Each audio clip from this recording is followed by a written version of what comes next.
What's going on, all my 360 and VR junkies? Tonight we are going to be taking a look at not this version of VR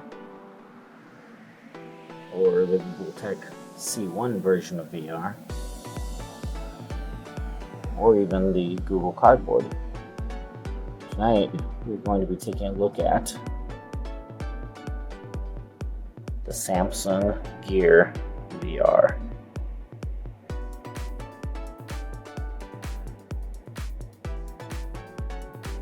Let's go on ahead and break into it.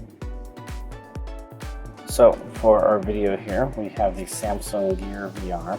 This is compatible with the Galaxy Note 5, S6 Edge Plus, S6, and S6 Edge. And this should also work with the Galaxy S7 and S7 Edge as well. Now, as you guys all know, I do have an LG smartphone, but I also have my wife's Galaxy Note 5, so this should do us just fine. So let's go ahead and crack into this and take a look. So first thing we'll do is, I have already cut through the sides. I did not open this up, so we will open up both sides. Yeah, you can see this side's going to slide right on out first. And here we are presented with our Gear VR. Our main unit. The dials on it. The control pad. The back button. We also have our straps.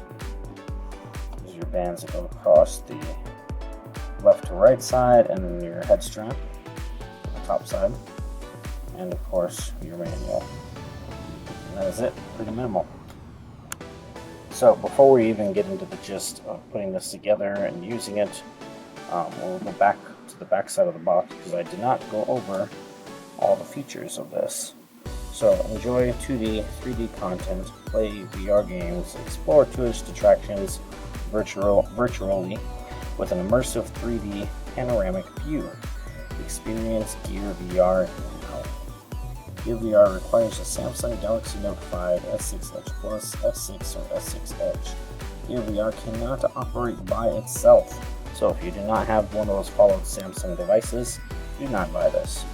And as for purchasing this, you can get this from your local carrier, or you can pick these up at Walmart. Walmart themselves actually sells these as well.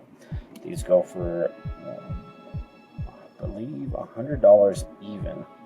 And yes, it is a more expensive VR immersive headset versus a Google Cardboard or the Google Tech, or even if you look for Google Cardboard through Amazon, you might be able to find some. It's just as cheap or cheaper. But yeah, for VR, this is the next step up from the Google Cardboard until Google releases Daydream, which is going to be their new hardware version of a competitor to Samsung's Gear VR, as you see here. Anyway, there are health and safety warnings. I'm not going to bother reading through all that. If you guys have motion sickness issues, problems with seizures that are triggered by certain lights, I would highly recommend not even getting into this. As you can see, Oculus is on this because Facebook bought Oculus, but Oculus teamed up with Samsung to start making these Gear VRs, I'd say probably about 2, maybe 3 years ago. So they've been going together, working on this for quite a while. And as for your view, so you have a cinematic wide view, immersive 360 experience, and realistic VR games. Now, when you look toward installing the games and whatnot on the phone, a lot of it is going to be done through the headset. So when we first put this Note 5 here inside the headset, it will recognize the Note 5 and start installing the software that is required to run and use this VR. So let's go ahead and get all this strapped together and get it ready.